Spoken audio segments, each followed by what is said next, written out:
Oi, oi, muito bem-vindo, muito bem-vinda de volta a mais uma aula de biologia aqui do ABF. E hoje a gente vai continuar o nosso assunto de genética falando sobre herança sexual. Então, se você quer ficar por dentro e entender tudo, vem comigo que é depois da vinheta.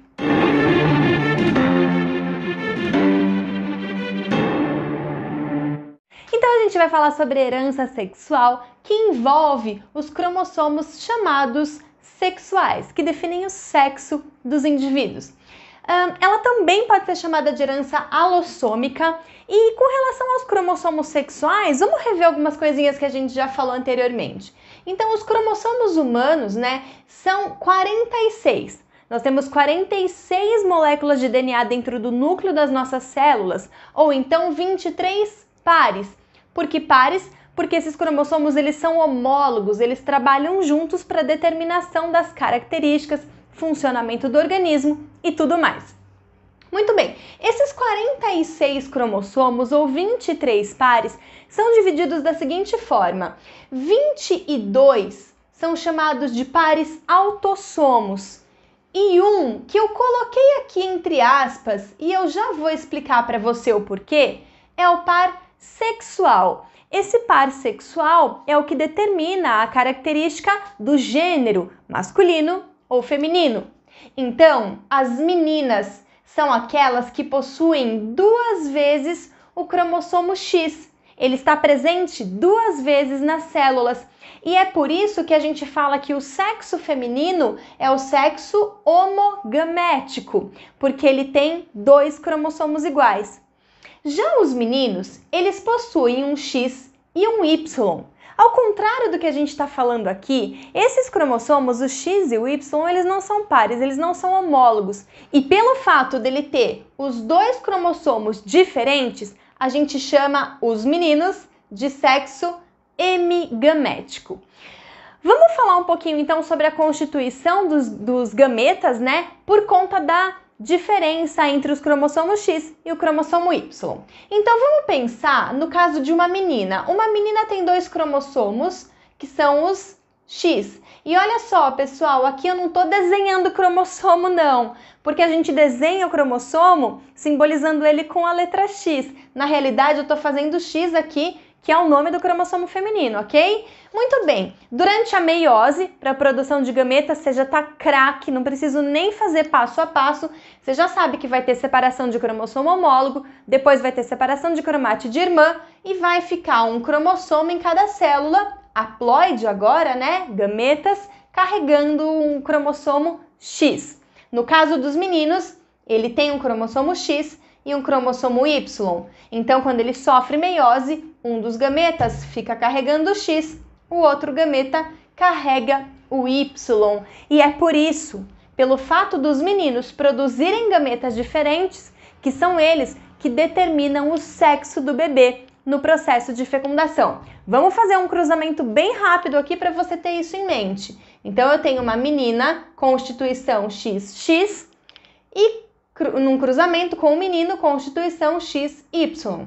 Essa menina produz gametas X e X, esse menino produz gametas X e Y. Então, esse cruzamento vai ficar X, X, X, Y, X, X e X, Y. O que eu tenho como conclusão desse cruzamento aqui? Que toda vez que um homem e uma mulher têm um filho, eles possuem 50% ou meio de probabilidade dessa criança ser menina e 50% ou meio de probabilidade dessa criança ser menino. Tudo bem? Então, olha só, coloquei aqui o cromossomo X e o cromossomo Y. Agora você já sabe que eles não são homólogos. Inclusive, eles não obedecem uma regra básica para ser homólogo, que é ter o mesmo tamanho e mesma posição de centrômero. Então, olha só, o X é muito maior, o Y realmente ele é pequenininho e eles dividem somente uma pequena região homóloga que está relacionada à determinação das mesmas características e ela é chamada de pseudo-autossômica porque funciona como aquela dominância e recessividade que a gente viu. Uma pequena região do cromossomo Y, o restante dele, é chamada de região restrita ao sexo, que é uma região que manifesta características somente em meninos. Eu nem preciso te explicar que isso acontece porque os meninos são os únicos que têm o cromossomo Y. Aliás, existe um gene, que é o gene SRY, que está presente nessa região. Esse gene, ele é responsável pelo desenvolvimento de toda a região genital masculina durante o desenvolvimento embrionário. Antes dele se manifestar e produzir suas proteínas, seus hormônios, os embriões eles têm o mesmo sexo. Então dá para dizer que os meninos são as meninas que foram transformadas em meninos por conta da ação genética. Muito bem, já o cromossomo X, ele possui o que a gente chama de região ligada ao sexo, né? Que fornece pra gente as heranças que são ligadas ao sexo. Nem fiz colorido, vamos colorir aqui. Essas heranças que são ligadas ao sexo, elas são relacionadas ao cromossomo X e eu também não preciso te falar que como meninas e meninos possuem cromossomo X, ambos podem ter esse tipo de característica. Existem as heranças que são chamadas influenciadas pelo sexo. Porque elas são causadas por genes autossomos, acontece que elas são influenciadas pela presença do cromossomo sexual. A calvície, por exemplo, ela é uma característica condicionada por um gene autossômico que se manifesta de forma diferente nos meninos e nas meninas. Então, para a mulher ser calva, ela precisa da presença dos dois genes dominantes. Então, ele se comporta como se fosse um recessivo. Muito bem, vamos falar um pouquinho melhor então sobre a herança ligada ao sexo, que é o que vai ser pedido para você. A herança ligada ao sexo, ela pode ser de duas formas. Ela pode ser recessiva ou ela pode ser dominante. A característica recessiva, ela tem genes recessivos ligados ao cromossomo X. E a dominante tem genes dominantes ligados ao cromossomo X. As características recessivas mais famosas pra gente são o daltonismo e a hemofilia. Daltonismo é a dificuldade de distinguir alguns padrões de cor e a hemofilia é uma dificuldade, uma alteração na cascata de coagulação sanguínea, que é uma doença muito séria. Muito bem, uma mulher então, para ela ser daltônica, por exemplo, ela tem que ter um gene recessivo. Muito bem, então para ela ser afetada, ela precisa ter o gene recessivo, já que o daltonismo é uma característica recessiva. Acontece que a mulher, ela tem 2X, então ela precisa que os seus 2X estejam ligados a genes recessivos em homozigose para ela manifestar a característica. Já uma mulher normal, ela pode ter, ou melhor, ela deve ter um gene dominante. Já que a característica ela é recessiva, se eu tiver o gene dominante, essa característica não vai se manifestar. Então eu posso ter duas situações aqui. Ou ela vai ser homozigota dominante, ou ela vai ser heterozigota. E das duas formas, ela vai ser normal. Porém, nesse caso aqui, como ela apresenta o X ligado ao Dzinho, a gente chama essa mulher aqui de portadora. No caso dos meninos, para ele ser normal, ele tem que ter o Dzão, só que o homem só tem um X. Então, para ele ser afetado, daltônico, o X dele precisa ser acompanhado de um gene recessivo.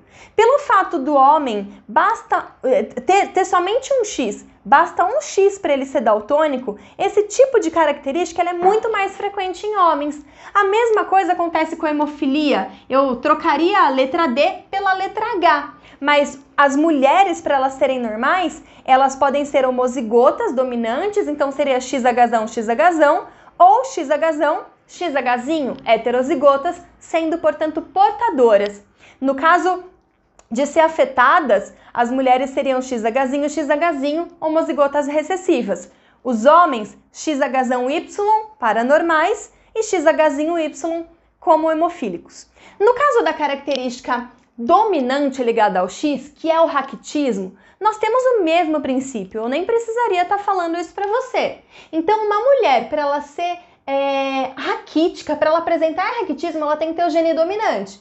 Então, eu vou colocar aqui ela afetada com o gene dominante. Só que a gente já sabe que nessas condições, ela pode ser homozigota ou heterozigota. Portanto, para ela ser normal, ela precisa ser homozigota recessiva. A mesma coisa acontece com o homem. Para ele ser raquítico, ele precisa ter o gene dominante. Para ele ser normal, o gene recessivo. Agora, se liga nessa dica que eu coloquei aqui, que vai facilitar demais para você na hora de fazer exercício. Acontece o seguinte, se eu tenho uma menina afetada, vamos dar uma característica qualquer para ela. Então, ela vai ser afetada por uma característica recessiva. Então, ela é XAzinho, XAzinho. Muito bem, a gente já sabe que cada cromossomo de um indivíduo vem um do pai e um da mãe. Então, esse pai aqui, ele tem um XAzinho e essa mãe tem um XAzinho. A mãe, a gente pode dizer que ela é heterozigota, portanto, ela é portadora. Ela poderia ser afetada, Flávia? Poderia, tá? Ela poderia, isso vai depender do enunciado que o exercício estiver te dizendo. Agora, uma coisa que é certa é que se essa menina é afetada, o gene, entre aspas, par do X aqui é o Y. Então, com certeza, esse homem é afetado. Não tem outra opção para ele. Se ele mandou o XAzinho para a menina, ele também é afetado. Outra dica, se liga nessa daqui, ó. Eu tenho uma mãe que é afetada, então ela é XAzinho, XAzinho. A mãe, ela só consegue passar para o filho o XAzinho porque é o único cromossomo, o único gene que ela tem. Agora, o pai, não importa o que ele seja, ele poderia ser afetado ou não, mas qual é o gene que o pai passa para os meninos? Sempre, o menino herda do pai o cromossomo Y. Então, esse menino, por ser filho de uma mãe afetada, ele é obrigatoriamente afetado, mesmo que o pai tivesse o XAzão. Então agora, para a gente consolidar bastante esse tipo de informação que a gente acabou de receber, a gente vai fazer um exercício. Vem comigo. Muito bem, eu vou colocar um exercício aqui para você, vou lendo na minha telinha. Vamos juntos? A hemofilia é uma doença hereditária determinada por um gene de caráter recessivo ligado ao cromossomo X.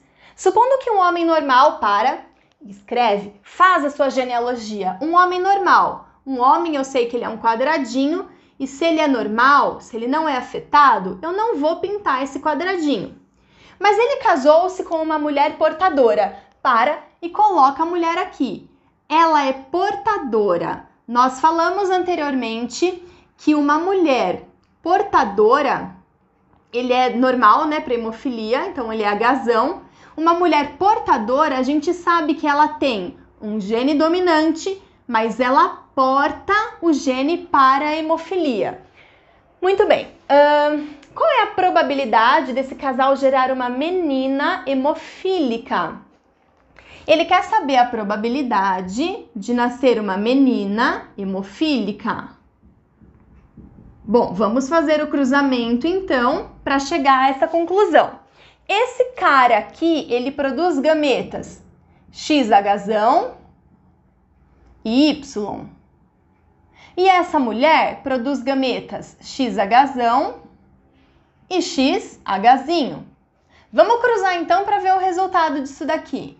Vai ficar XHzão, XHzão, XHzão, XHzinho, Y, XHzão, mas a gente coloca o XHzão na frente, Y, XHzinho, mas o XHzinho vem na frente. Muito bem, cheguei ao resultado e eu tenho certeza que quando eu escrevi isso daqui, você já pensou assim, a Flávia vai falar que ele está subentendendo que ele quer uma menina e hemofílica, e quando eu tenho o E subentendido, eu tenho que usar a regra do e multiplicar as proporções.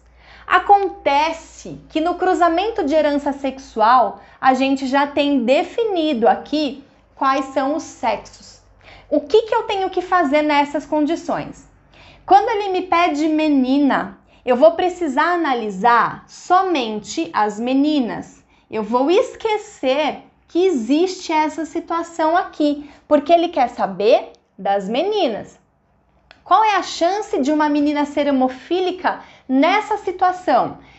Tem Hzão, não é hemofílica. Tem Hzão, não é hemofílica. Então, a probabilidade nesse exercício da menina ser hemofílica é de 0%, o que nos traria a alternativa D. Mas eu quero supor com você que ele estivesse pedindo para mim, vamos colocar aqui, suposição,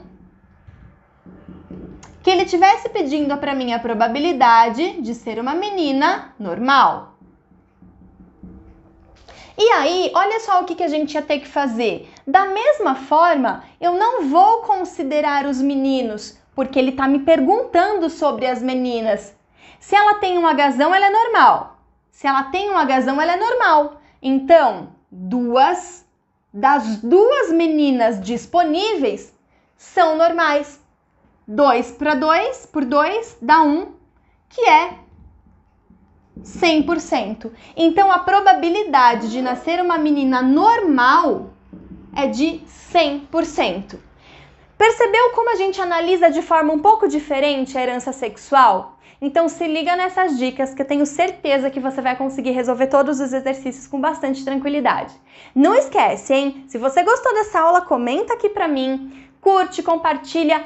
E tira um print, me marca ali no Insta, a gente vai crescendo juntos. Eu espero ter ajudado. Um beijo e até a próxima.